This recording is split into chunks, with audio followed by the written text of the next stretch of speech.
Right, good evening and welcome to this evening's webinar, which is called Demystifying Reiki. And one of the reasons that I wanted to run this webinar is because I think a lot of people have heard the term Reiki but don't know what it means or are a bit confused about what Reiki actually is. So hopefully in the next hour or so I'll be able to clear up a few of those misconceptions for you.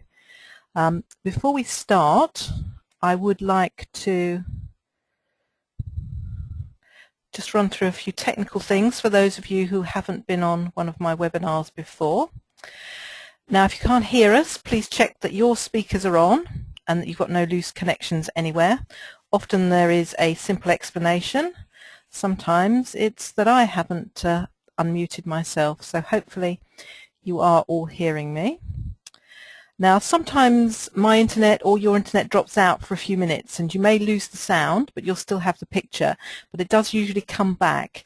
This is something which is really outside my control and your control, really, and given that this evening in the UK we've got some really appalling weather, if you're in one of those places where the weather's really bad, it's possible you have some problems with the internet as well.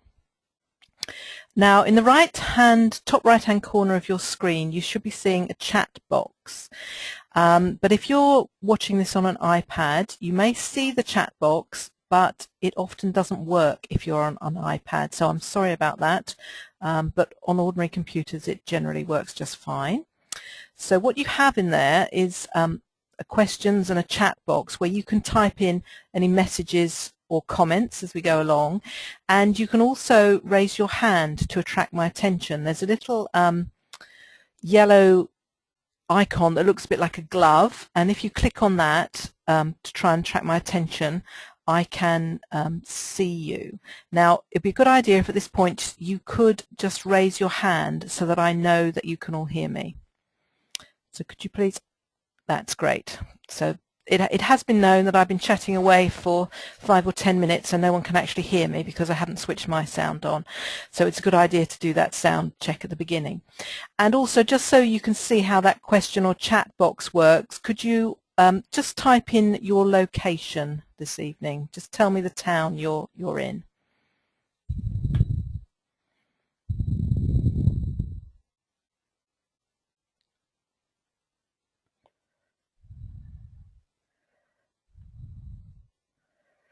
Okay, that's great. Yeah, that seems to be working for you.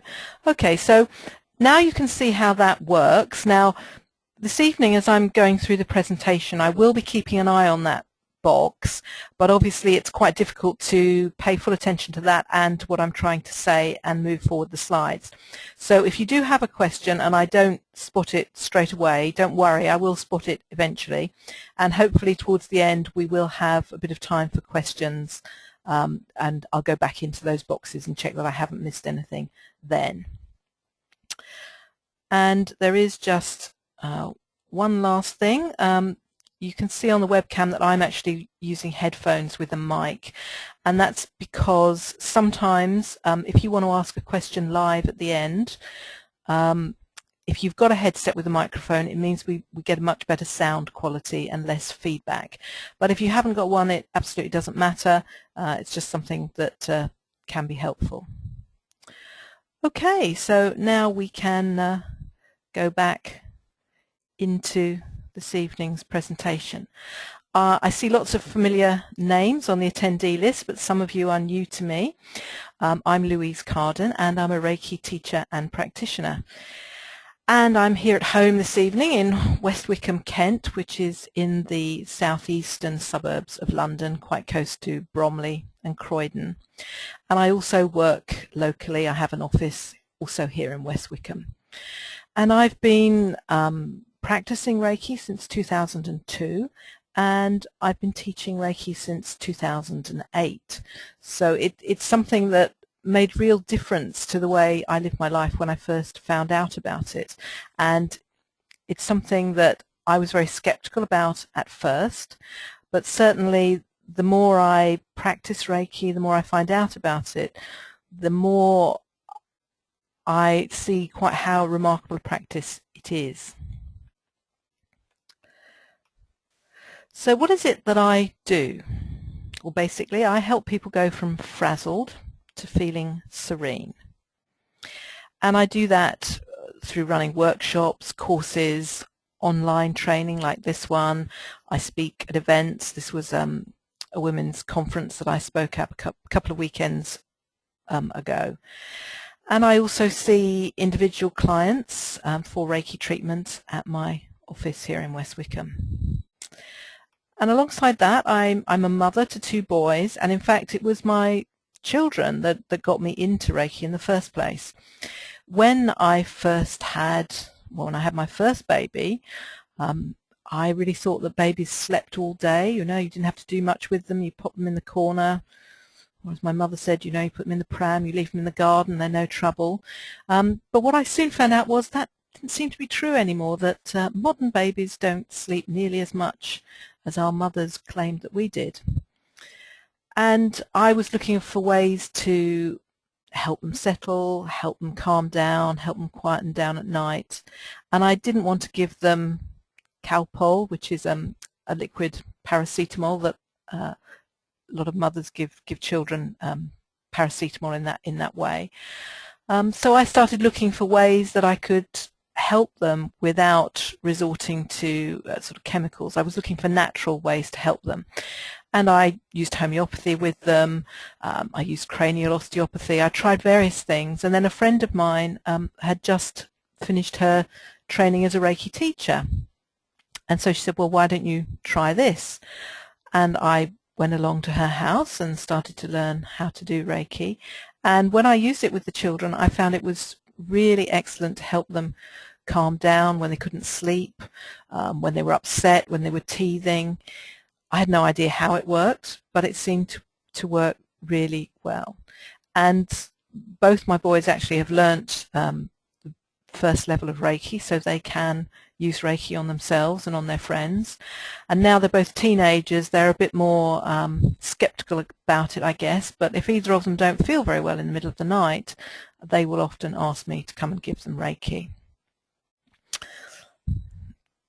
So, just have a quick swig of water. When I'm helping people feel calmer, helping people learn how to find that inner peace, I have what I call my tranquility tools. And the foremost of those is the practice of Reiki. But alongside Reiki, I also use flower and other vibrational essences. I use meditation. I run meditation courses, but meditation is very much part of the practice of Reiki. I use breathing exercises. Breathing is very powerful in helping you calm down, and again, breathing exercises are part of the practice of Reiki. And there are many other tools that I do use with my clients, but this evening obviously we're going to be talking about the practice of Reiki.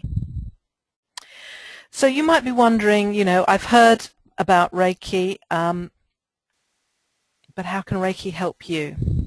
Okay, I've just seen a message that somebody can't hear me very well. Okay, could you just tell me, is anyone else having trouble hearing me? Put your hand up if the sound isn't very high for you.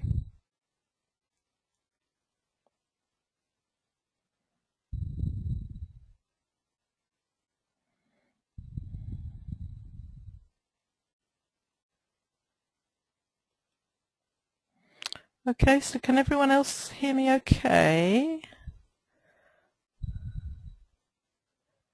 Oh, okay, somebody just said they put a headset on and now they can hear me. Okay, well I'm going to assume that everybody else can hear me okay. Right, how could Reiki help you? Well, for instance, do you have trouble sleeping? I said that trouble sleeping was one of the problems with my children, and that was one of the things that I used with them to help them sleep better.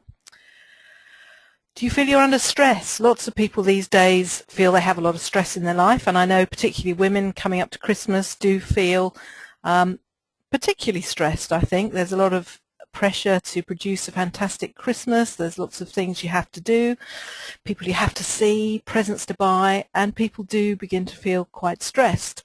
And of course, stress can lead you to feeling anxious. One of my children in particular was a very anxious child, and again I often had to use a Reiki treatment to help him cope with some of the situations at school, for instance. Do you have relationship problems with your family and friends? Some of my students find that family relationships at home improve. They think they're not doing anything different, but it may just be that they are behaving in a slightly different way. And you know, when you behave differently, other people behave differently towards you as well.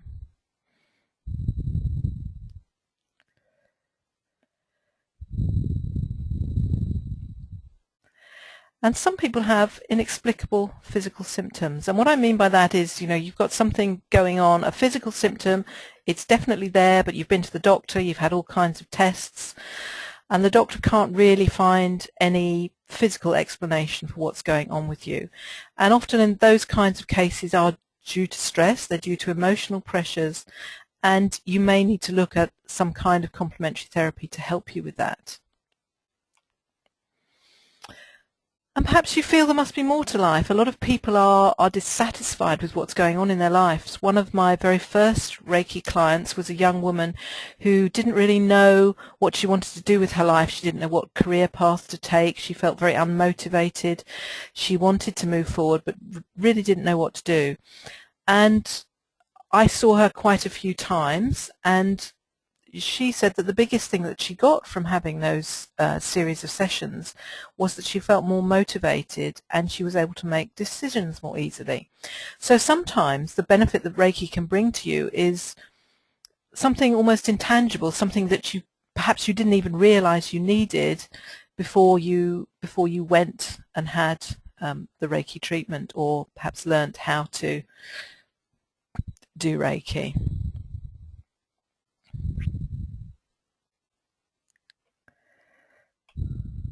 Okay, I'm just going to run up a few testimonials, because what my clients and my students say about Reiki can tell you a lot more about how it worked for them, rather than me telling you how I think it might work for you. So this first one here, Louise was recommended to me by a friend when I was having problems with body stiffness caused by stress. Louise treated me with Australian bushflower essences and Reiki, which was very effective, relieving the symptoms within a few weeks. I continue to work with her and cannot thank her enough for the help and support she's given me. Now, what's interesting about this particular client was that she was actually seeing one of my friends who was an exercise professional, and because she had a lot of stiffness in her joint, she thought it was a physical problem, and she'd done a lot of work with this other therapist, but they couldn't get rid of this stiffness. And so they started to think that perhaps it was something emotional. And certainly after the first appointment she had with me, she did start to feel better. But although you can feel better after one session of Reiki, you really need to have several sessions in order to get the full benefit, because you need to really get to the cause of whatever is causing your symptoms. Somebody else says, I found her extremely patient and nurturing and have gained a huge amount of insight into my own life from working with her and receiving Reiki treatments. So again, that's quite an intangible thing. You know, somebody started to feel differently about themselves. They've had an insight into their life through working with Reiki. Somebody else said, I feel calmer and more relaxed when I practice it myself. So this is someone who's actually learnt Reiki and uses it themselves. I've received both Reiki and teaching from Louise. Reiki has helped me so much in my personal life, as I'm a much calmer person. So what you're getting from these is that people feel less stressed, they feel calmer, and they can deal with some of the emotional issues that are going on. This is a testimonial that I had from a student who's just finished a course with me, and she's very eloquent about what she feels Reiki did for her. I've just completed my Reiki level 1, and it's one of the best things I've done in my life so far. Not only has it balanced me out, but the peace I've found within myself is something I thought I would never have. Life is so busy these days that we don't have the time to sit and just be, and even when we have, we don't know how. Thanks to Louise, my life is in the process of changing completely, and that means everybody around me is benefiting from it. I now see things clearer and take time just for me. I can't wait to start my level 2, and I can't think of a better teacher to learn from. The course is not fast and furious. There is time taken to discuss what we've learnt, and a genuine interest is taken in the students. I highly recommend this course to anybody that wants more out of life for themselves, as it not only changes your life, but your whole way of thinking. Now, what's interesting there, she says, thanks to Louise, my life is in the process of changing completely. But of course, I didn't actually do anything. The change that's come about in her life is because she has begun to practice Reiki on herself. I taught her how to do it, or I showed her how to do it, but the change that you get is simply, a change that you bring about yourself, because only we can change ourselves. We can't look to somebody else to change us. We can change ourselves from within, and that's all. And interestingly, this student said that, I'm looking for it now, it changed her, but it also benefited the people around her because she changed. And that's what I mean about relationships in your family and friends, that when you change, things around you also change. So that just gives you a bit of an idea about the kind of results that people get when they practice Reiki. But what exactly is Reiki? What do people mean when they say Reiki, the practice of Reiki, the system of Reiki, a Reiki treatment? So for me, the system of Reiki is a method of spiritual self-development that may promote healing in oneself and others. Now, the term healing here is quite a controversial one. I tend not to say healing very often. Some people call it Reiki healing, but I wouldn't use healing in that way, because when you say Reiki healing, people understand that you are going to heal them, and I would not describe myself as a healer. I can help you to heal yourself. I can show you ways in which you can help yourself to heal, but I am not doing any healing. And I think that's perhaps one of the biggest misconceptions about Reiki, that people feel that it's a form of healing, and people talk about hands-on healing. Sometimes it's very difficult to describe Reiki without using those terms, but that's not essentially what it is. Essentially, it's a method of spiritual self-development, and unless you work on yourself, you can't help other people. The term Reiki can also be used to mean the practice, what I do, and also it refers to a kind of energy. And again, using the word energy often alienates people. So when Reiki practitioners say, I use healing energy, or I use energy to heal you, this puts so many people off, because what does it mean? How can you measure it? How do you know that that's what's going on? The truth is, we don't. At the moment, we have no instruments that can measure how Reiki works. We may feel things within us, but who knows what that is? There's no real way of defining if there is energy transfer, what exactly is the mechanism that promotes the healing that some people get from Reiki. Now, the word Reiki is Japanese. Reiki originated in Japan, and here you see the kanji, or Japanese characters for Reiki. The character at the top says Rei, and this means spiritual or sacred, and the lower kanji or character means Ki, which means energy or life force, and is equivalent to Qi in Chinese. And these characters are written in old style Japanese writing. After the Second World War, the Japanese alphabet or Japanese characters were very greatly simplified. And if you say Reiki to a Japanese person, most Japanese people don't understand what you mean by Reiki, or they may understand it to mean something like spooky or ghost-like. So to a Japanese person, Reiki has nothing to do with healing or life-giving energy or universal life force, anything like that. They really won't know what you're talking about. So Reiki is basically very simple and easy to learn, but it has been made more complicated as it spread around the world, and I'll tell you a little bit about that later on. It has its origins in Japan in the early 20th century, and when the practice of Reiki was first formulated, it was something very simple, and it was something that you did for yourself. And if you like, one of the side effects was that you could help other people. But now there are many different styles and branches, and they all have different techniques and traditions. Because what happened is that as Reiki spread out across the world, different teachers began to put in their own ideas, add things into it that they weren't taught by their teacher, and Reiki evolved, if you like, to what we see today. And I think this is also confusing for a lot of people, because they may hear one thing about a particular system of Reiki, and then their friend might learn Reiki with somebody else, and they seem to do it in a completely different way. So there is a lot of confusion about exactly what the practice of Reiki is. Now, Reiki is generally taught in several levels. So the first level is called Shoden, which means beginner's level, otherwise known as Reiki 1 or Level 1. And at that beginning level, people learn to become more self-aware. They learn about healing themselves, and also as a side effect, they can help their family and friends.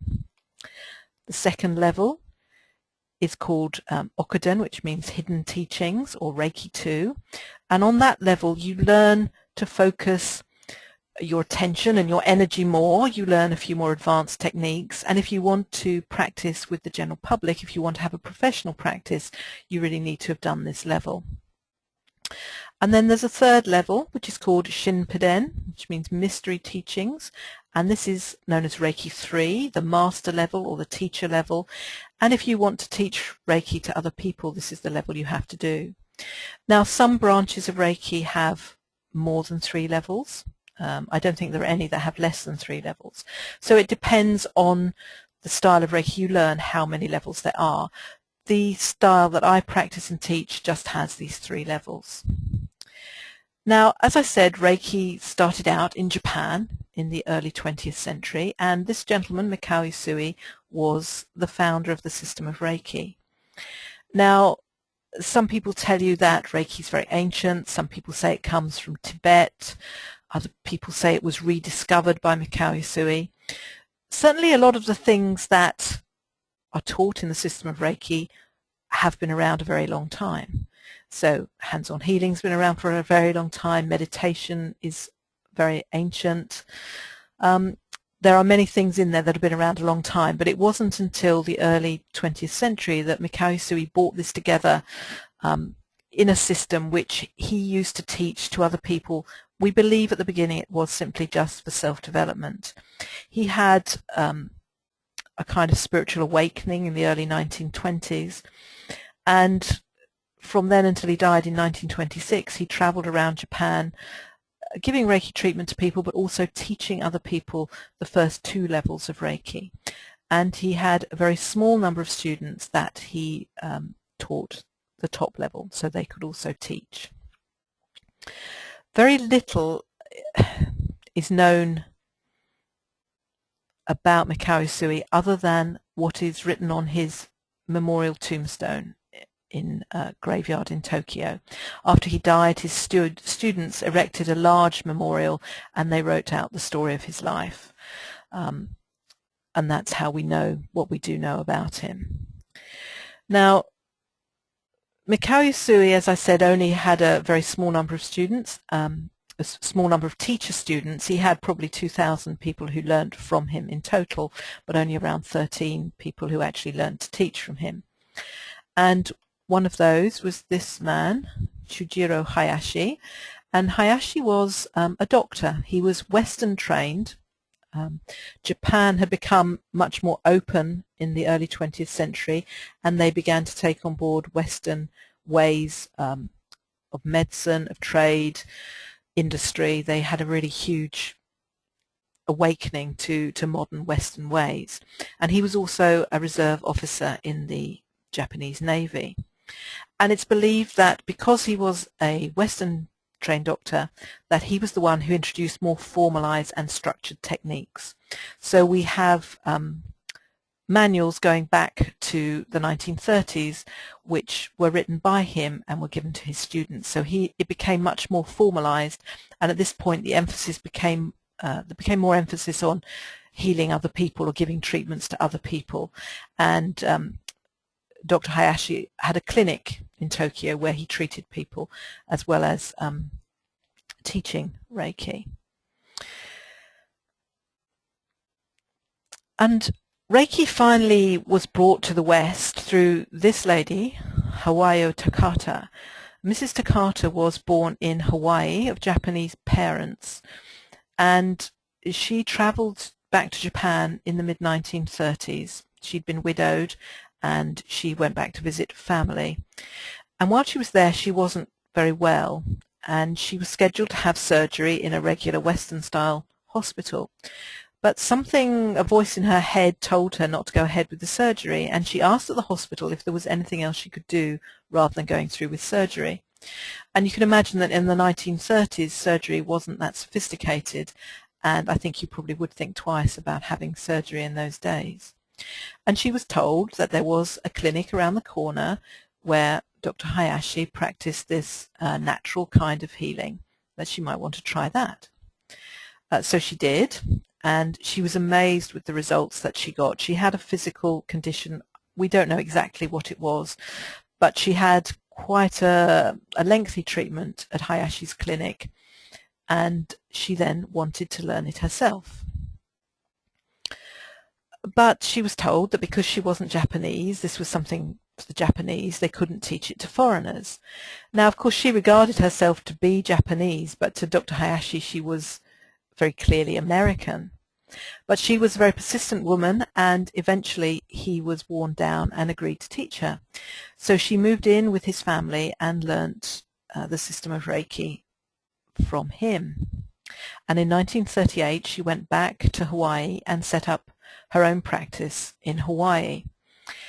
And obviously during the Second World War things were very strained between America and Japan, so there was no contact really between the two countries. So she continued to give Reiki treatments and also to teach the first two levels of Reiki. Now, we know that she went back to Japan in the 1950s and met up with Dr. Hayashi's widow. But when she began to get older, she started to worry that she hadn't passed down Reiki to anyone else who could then teach it. She hadn't had any teacher students. She'd only taught the first two levels. So between about 1976 and when she died in 1980, she created 22 teachers. They're called Mrs. Takata's master teachers. And it's from those 22 people that most people who learn or have learnt Reiki in the West, those are the people from whom their teachings came. And she mostly taught people in California, Hawaii, and the west coast of Canada. But within quite a short time, those people began teaching classes and Reiki began to spread first across North America, and then it came to Europe. And a lot of these people who started to learn Reiki, because the 1970s were very much an era of interest in Eastern mysticism, flower power, yoga, a lot of people started to introduce different things into the system of Reiki. So some Reiki teachers and practitioners started to bring in Reiki spirit guides from the shamanic tradition of North America. The chakra system was introduced by some teachers, which of course is very much from the Indian tradition, not Japanese at all. And in this way, Reiki evolved, if you like, and so that at the present day there are many, many different styles of Reiki. And I think this is also one of the things that confuses people when they want to find out about Reiki, when they're interested in Reiki, because they don't know what all these different kinds of Reiki are, what it means, and what they should be doing if they're interested. And I think it's worth looking into all these different ones to actually find something that resonates with you. I teach what you could call a very simplified, traditional, classical Japanese style Reiki. My teachers, as far as possible, have researched what was taught in the 1930s in Japan and stripped away some of the other things that were added in America and Europe over the past 30 or 40 years. But if you're particularly drawn to angels, if you believe in angels, you like working with angels, you might find angelic Reiki works for you. Reiki has become a kind of generic term that people put with lots of other words. So I've seen dolphin Reiki, I've seen fairy dust Reiki, I've seen money Reiki, and I bet some of those things bear very little relationship to what I teach when I teach Reiki. But I'm not saying that they don't work. I'm just saying that you probably need to find something that resonates with you. So why would you want to try Reiki? What are the health benefits of practicing Reiki or having a Reiki treatment? What I've seen in my experience over the years, that having a Reiki treatment gives you the space, time, and permission to heal yourself. A Reiki treatment lasts anything from 45 minutes to 75 minutes. And in that time, you are very much in an altered state, a state very similar to when you practice meditation or mindfulness, or when you're under hypnosis. Some people do fall asleep, but most people just feel really deeply relaxed. And it's in that relaxed state that your body is able to repair and restore its systems. As I said earlier, healing is a difficult term, and it's not the same as curing. You know, curing implies that you're going to get miraculously better from whatever it is that's going wrong with you.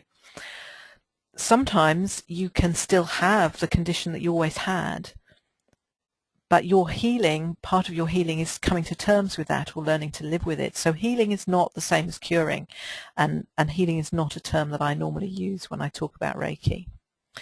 Because our bodies are designed to repair themselves, and our cells are constantly dying and being renewed. So our skin cells, for instance, only live 28 days. And in around 7 years from now, every cell in your body this evening will have been replaced. So our bodies are designed to repair themselves. But that repairing process, that restoration process, only happens when we rest, when we're calm, when we're still. And so normally that would happen when we sleep. But lots of people these days don't sleep very well. They don't have proper deep sleep. Their body can't go into that state where their body can really repair itself. Now, I've heard it said that 20 minutes of meditation is as good as 2 to 3 hours of sleep.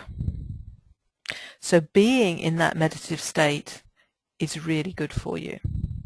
And if you don't sleep well, maybe taking the opportunity during the day to put yourself into that state would be a chance for your body to repair itself.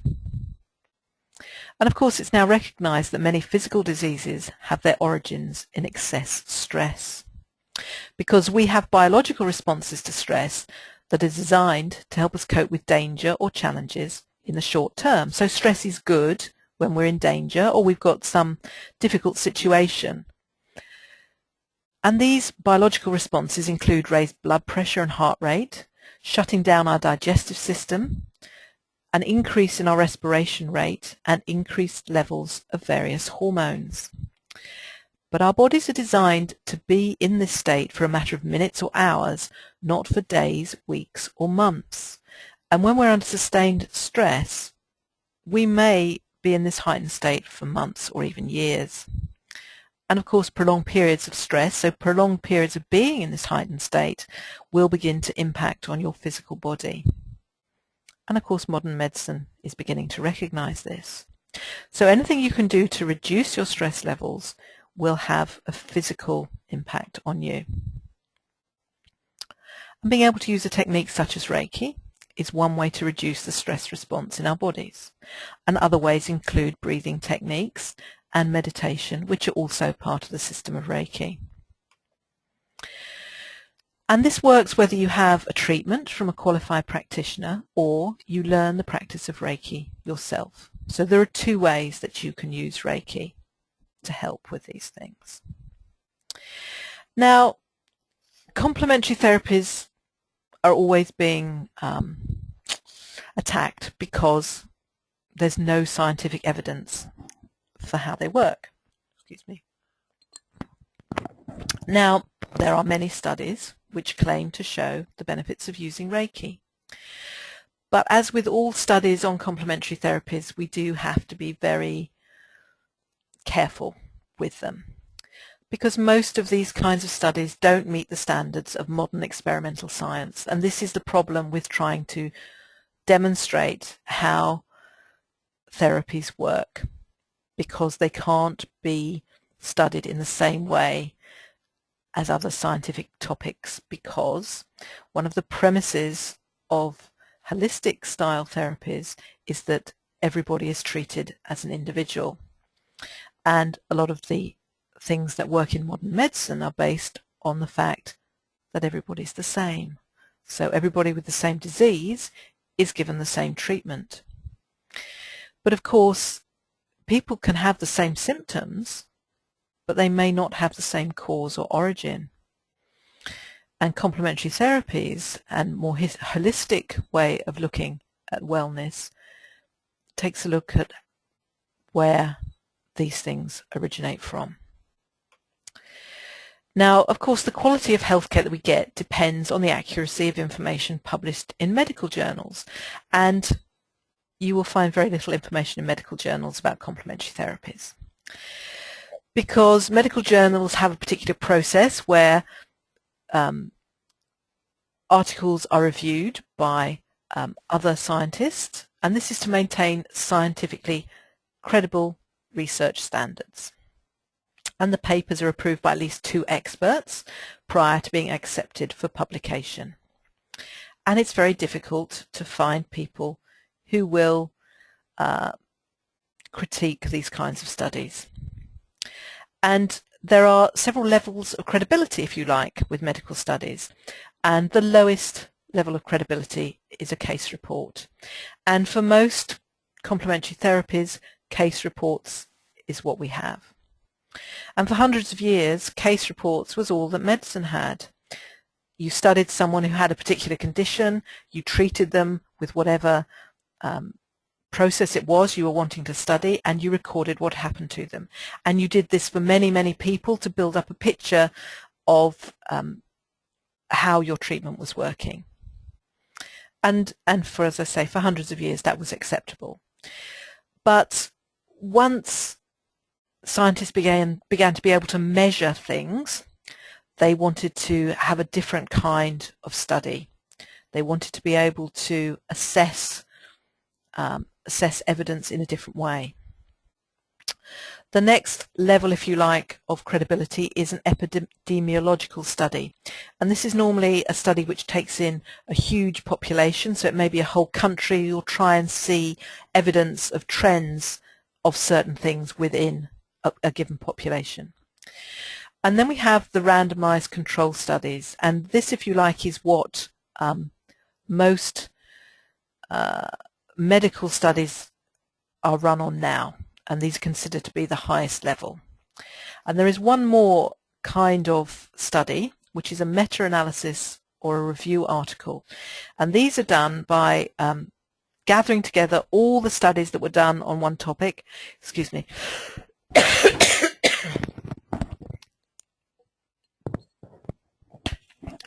and looking at them to see what you can gather from taking all this information together. And these kind of studies are very often done, but they can be very, very misleading. And governments have national guidelines for scientific studies. And as I say, the randomized control studies are the gold standard, but they are very expensive. They take a lot of time, often years, and they're complicated by the placebo effect. Now, the placebo effect is this thing that happens to around 30% of people, 30% of people who are given a fake drug or a fake treatment will still get better. And this is, if you like, mind over matter. It's said to be because people believe that they have had a treatment or that they've had a drug, and because they believe that this drug will make them better, they get better. And this is something that hugely complicates all kinds of medical trials. Many pharmaceutical drugs that are in use today work no better than the placebo effect. And lots of people say that complementary therapies only work through the placebo effect. But there are many complementary therapies that work, that have a much better than 30% success rate, and also they work on animals and small babies who really don't have that level of consciousness to be thinking, oh, this pill will make me feel better. So there's clearly something else going on there. And it's because of the expense and time that's required to do these randomized studies that usually only drug companies can afford to do them. So other kinds of research really can't be done. Now, one of the pioneers of Reiki research is Pamela Miles, and she's a Reiki master in New York. Now, for the past 20 years, she's worked in hospitals and spoken to medical conferences. She teaches the practice of Reiki to medical staff, and she has even given Reiki to a patient during a heart operation. And on her website, reikiinmedicine.org, she has links to many valid studies. She's very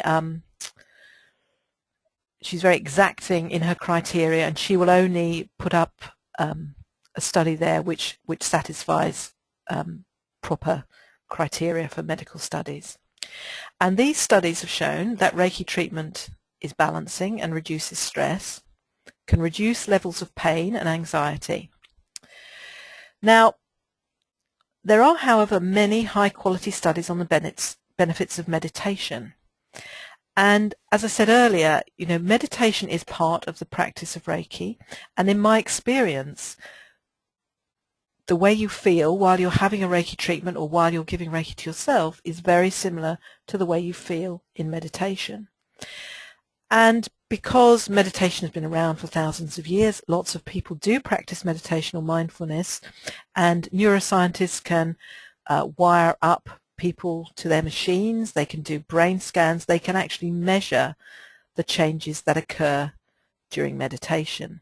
And because this is something that people do to themselves, if you like, there's no external person working on them, meditation seems to have more credibility. And in fact, mindfulness is almost mainstream. The National Health Service recommends meditation and mindfulness for people suffering from stress and even for managing chronic pain. And I'm pretty sure this is because it's seen as mind over matter. It's seen as you being able to use your mind to control other processes in your body. And that's what I see Reiki as being too. I don't see Reiki as somebody channeling energy through themselves out of their hands and into another person's body. I see it much more as somebody helping you to be in a meditative state, and when you're in a meditative state, your body can restore itself. So as I say, the majority of Reiki practitioners don't talk about Reiki in this way, and I do think this is why a lot of people are put off Reiki, because it doesn't make sense to them. The way that Reiki is explained to them doesn't make sense, just seems completely woo-woo, away with the fairies. But when you see how much evidence there is for the benefits of meditation, you can really see how Reiki, when you practice Reiki yourself, how this would be very similar. Because I believe that the stillness that you attain during Reiki practice helps you to become aware of and to use the self-healing ability that we all have to restore balance to our mind, body and spirit. If you just hold your hand out or hold your arm out in front of you and really put your attention to your hand, really pay attention to what's going on in your hand.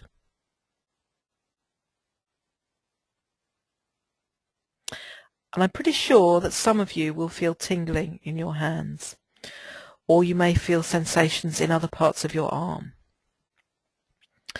And this is because we have sensations going on in our bodies all the time, but because we're never still, we don't notice them. You know how it is when you're trying to get to sleep at night and you hear that dump, dump, dump of your heartbeat. You hear the blood racing through your ears, and at night it can seem really, really loud. It's no different than it is any other time of the day. It's just that because it's quiet, because it's still, because you're focusing on it, you can really hear it. And most of the time, we actually are paying no attention whatsoever to what's going on in our bodies. We are totally unaware. So studies of meditation show that regular meditation practice positively affects the immune system, can help with chronic pain, decreases the risk of heart attack and stroke, reduces blood pressure, and reduces stress and anxiety. So if meditation has been shown to do all that, I'm pretty sure that the practice of Reiki does the same thing. Now, if you're thinking perhaps of having a Reiki treatment, what do you expect? What's it like having a Reiki treatment? I've had people come to me for Reiki treatments and they've been really nervous because they haven't known what to expect. So when you have a Reiki treatment, you don't need to remove any clothes. It's not a massage. There's no manipulation done. There's no products put on your skin. I have also heard of Reiki described as Reiki massage. But again, there's no massage involved in the practice of Reiki.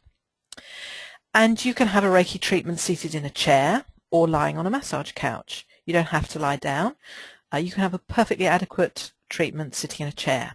And sometimes if people have got really bad backs or they have difficulty getting onto the massage couch, having it seated in a chair may be the best way for you to have your treatment. And again, a Reiki treatment should be light touch only. Or many Reiki practitioners hold their hands just above your body. There's no manipulation, there's no pressing, there's no pressure.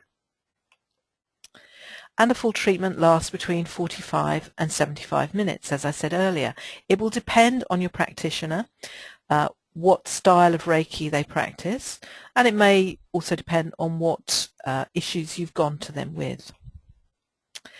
So when you have a Reiki treatment, most people feel very relaxed and calm during the treatment. As I've said, it's like being in a meditative state. It's like being in a state of hypnosis. It is a very relaxed and altered state. And many people report that that feeling persists for some time afterwards, so they feel relaxed and calm afterwards. But I've also had people report that they feel much more energetic after a Reiki treatment. Some people report sleeping better, sometimes for several days after they've had a Reiki treatment. And some people also report significant improvements in physical ailments. And again, you know, you must be very careful not to expect that you're going to have a cure, but many people do feel less pain, less stiffness after having a Reiki treatment.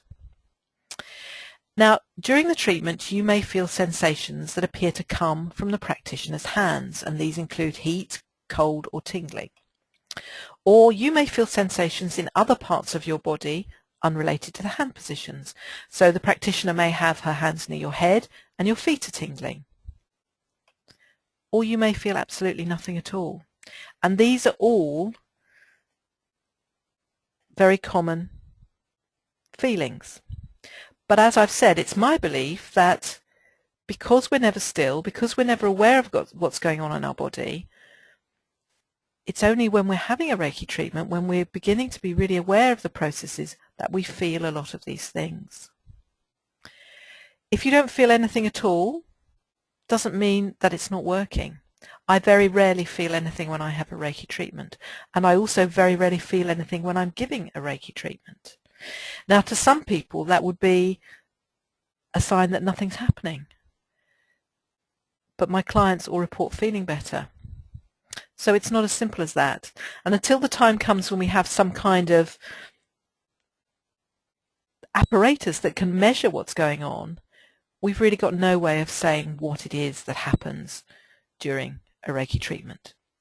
But I've had people who are in a meditation class with me, and they will also report tingling or heat or sensations in their body while they're meditating.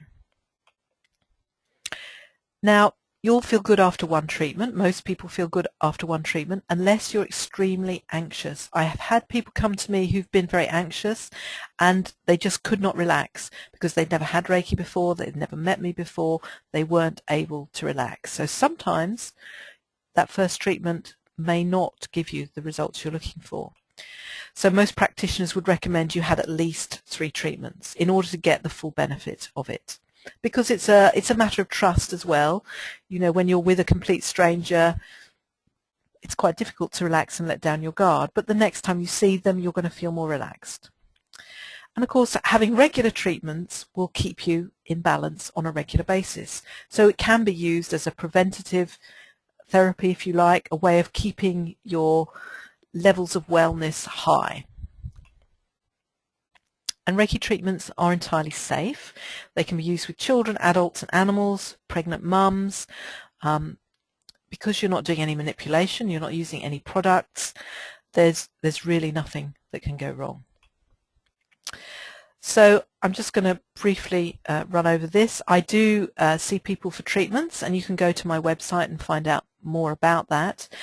If you don't live anywhere near me, if you're living in some other part of the country or some other part of the world and you're interested in finding a Reiki practitioner, if you contact me, I may be able to recommend someone in your area. If you go across to my website, you can collect my report, 10 Things That Stop You Getting a Good Night's Sleep, but I know that quite a few of you on the call have already got that report. Now, if you're thinking of trying Reiki, it's a good idea to ask a practitioner a few questions. Don't just pick someone out of a directory and choose the first person, because there's no standardized training for Reiki practitioners. There's no regulatory body. There are standards, but not everyone adheres to them because there's no need for them to do so.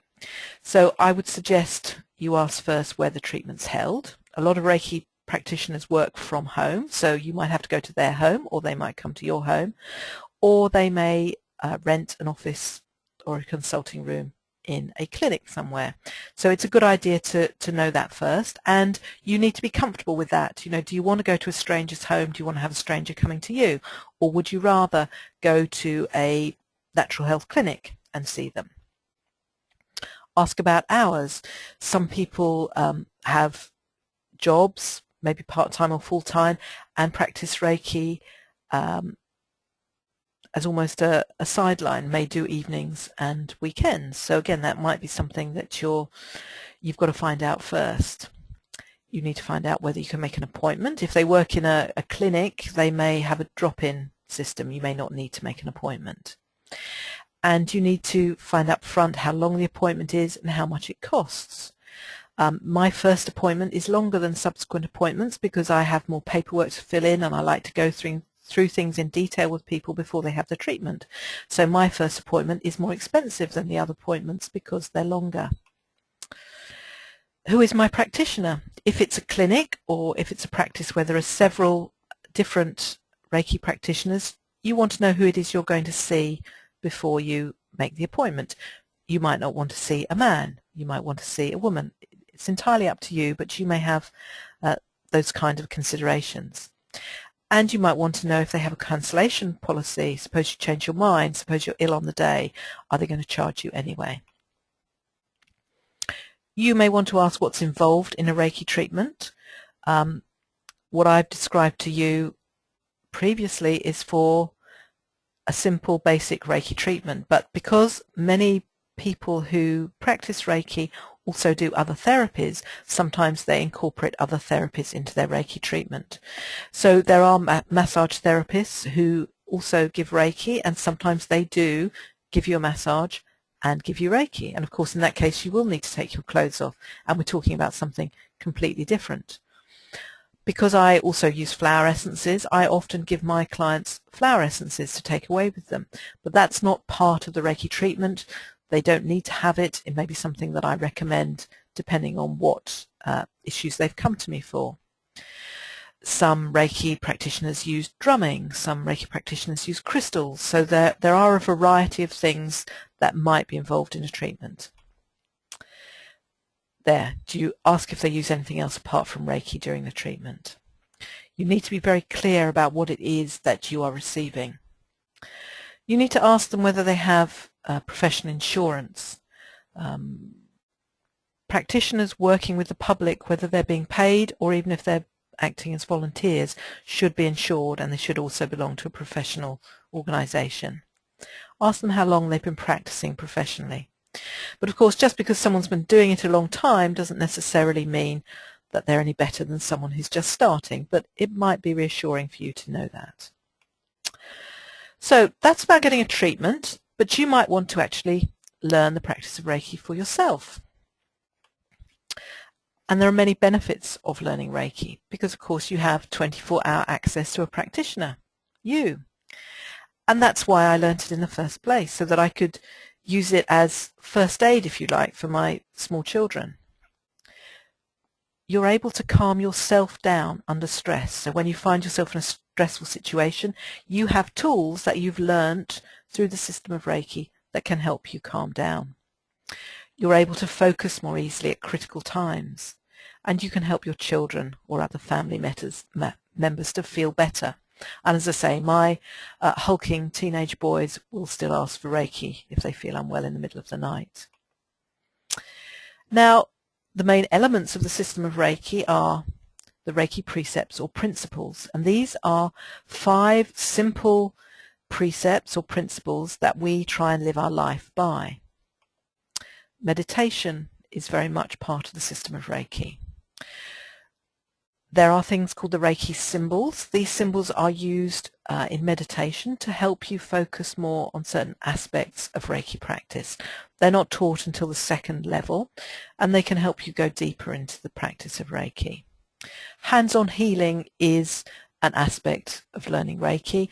Although I don't like the term healing, it's actually very difficult to find another word to describe what goes on there.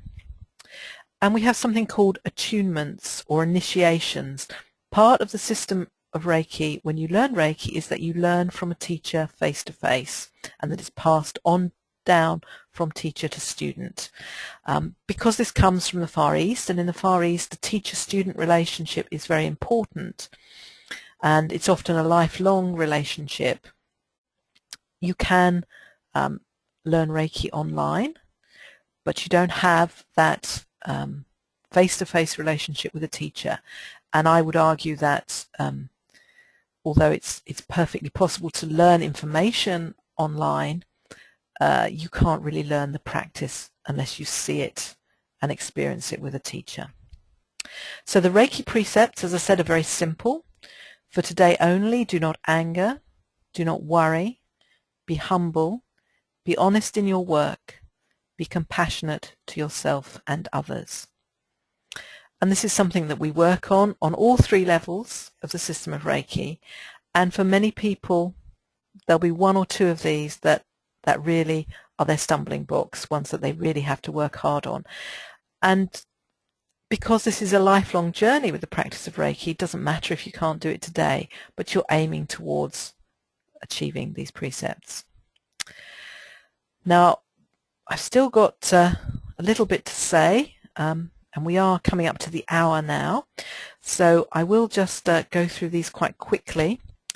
At the first level of Reiki training, you learn how to find more balance between your mind, body, spirit, and that's the essence of a truly holistic wellness, that your mind, body and spirit are in balance, that your emotions are in balance, because your emotions can really deeply affect your physical body.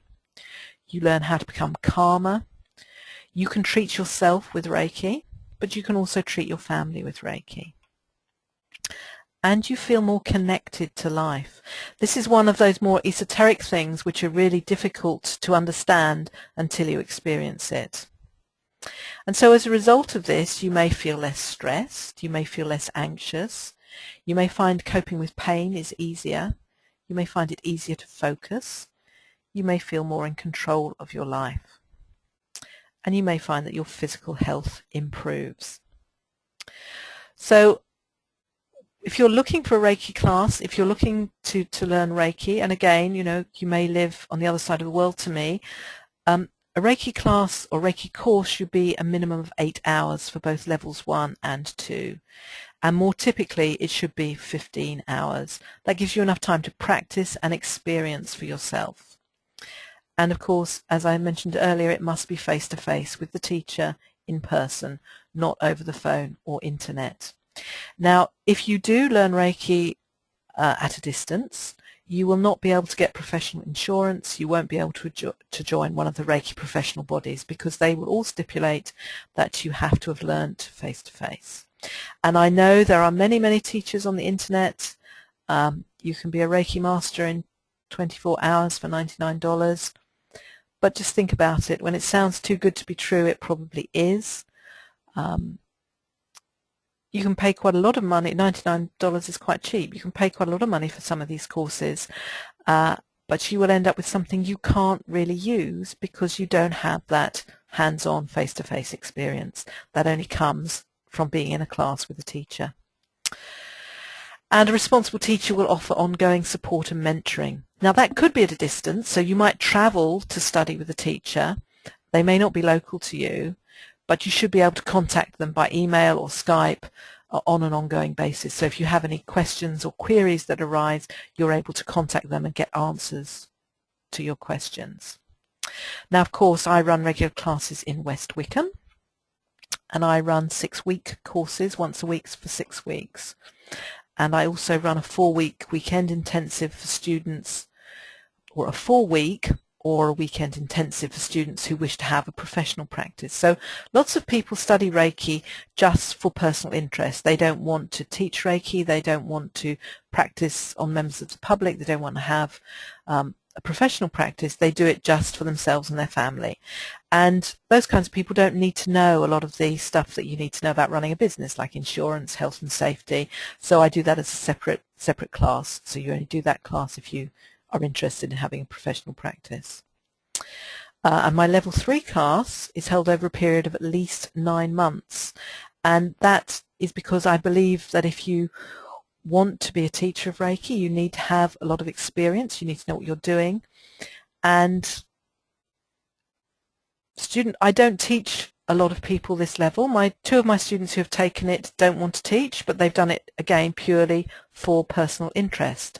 And we have monthly tutorials, and between our monthly get-togethers there's private study, reading and practice. And that just means that you get a lot more out of your study. Just go back one. Now, of course, if you live on the other side of the country, the other side of the world to me, but you're interested in learning the system of Reiki, again, if you contact me, I may know teachers in your neck of the woods that I could recommend. And with all these things, if you want to have a Reiki treatment or learn Reiki, it's better to have a recommendation from someone that you know who's already done a class or seen someone for a treatment, or perhaps somebody like me who knows people in other parts of the world and can give you a suggestion. So obviously I do run classes, and I do have classes starting in January. I've got a level 1 class starting on Saturday afternoons, beginning January the 4th, or a second class on Tuesday mornings beginning the 7th of January. And these, as I say, are 6-week courses, so it'll run for 6 weeks on the Saturday afternoon or 6 weeks on the Tuesday morning. And the cost of that is £187. Now, I'm not doing an offer on this evening because I think my courses are very good value for a 6-week course. But I do know that as it's Christmas and there's a lot of call on your funds at this time of year, if you're interested in joining one of these courses, I will take a deposit and you can pay me up front at the beginning of the course, or you can pay in 2 installments. Of course, if you wanted to pay the full amount now, that's absolutely fine as well. And you can find out more about that on my websites, and you can also pay with your credit card on my websites. If you've already done a level 1 course, I will be starting a second level course in the middle of February once the level 1 has finished. And again, this is a 6-week course, and that comes out at £197. And again, if you want to secure a place, I will take a deposit now, if you don't want to pay the full amount up front. My classes only have a maximum of 6 people in them. I believe it's good to have other people in a class. People often ask me about one-to-one teaching, which I can do, but you learn much, much more if you have someone else learning at the same time as you, because everybody has different experiences, and sharing those experiences and comparing notes is really valuable in your learning journey. So, I have a minimum of 2 and a maximum of 6 in my classes. And as I say, you can find out more about that on either of these 2 websites, louisecarden.com or kestonnaturalhealth.co.uk. So again, very quickly, if you're looking for another teacher, you need to ask where the class is held, whether it's in their home or whether they hire somewhere to teach the class. How long is the course? As I've said, you need a minimum of 8 hours training for these courses. What does it cost? You will find a huge range of fees for training. If you like, there are some famous teachers, people who've excuse me, written books, travelled the world, done a lot of research. Their courses will be more expensive, but there are very many good local teachers. You may want to find out what style or branch of Reiki they teach, because as I said, there are many different styles, and if you don't like the sound of what they teach, don't do that class, find another teacher. And very importantly, you need to ask them whether they were attuned in person, and if they say no, they did an online course, then you really need to avoid that kind of course. I do even hear of people who have just learnt from a book. This is not something that you can learn from a book. Again, do they have insurance? How long have they been practicing professionally? How long have they been teaching? Do they offer support after the classes? Is there some kind of ongoing program? I have regular monthly meetings where my students can come along, meet each other, practice with each other. You need some kind of ongoing support.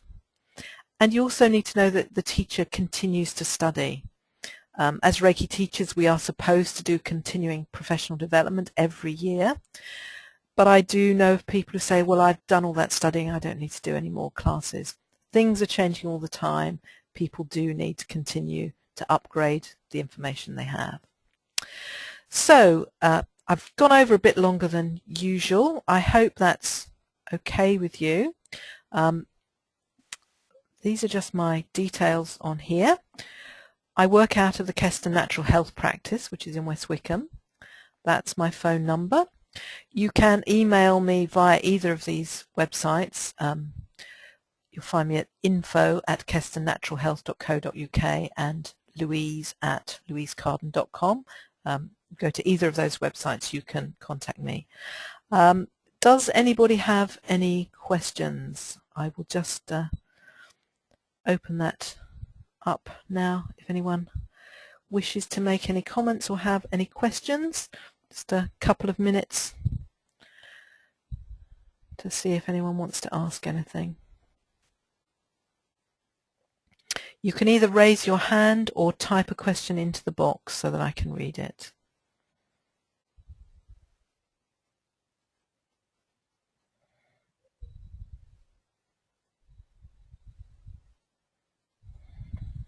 Okay, that's one question. Oh, somebody's asking me what times on Saturdays does it start. My Saturday afternoon classes run from 2 o'clock till 4:30. That answers that question.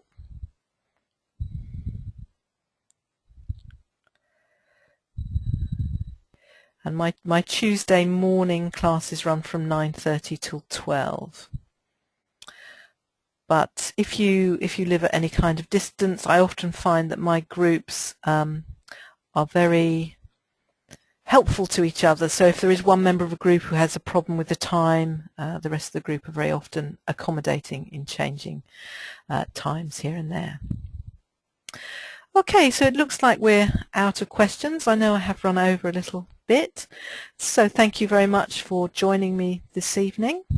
I'm going to end the webinar now, and I'll be sending you a recording so you can listen to it again if you missed anything, and feel free to contact me if you need to. So, hope you have a nice restful sleep this evening.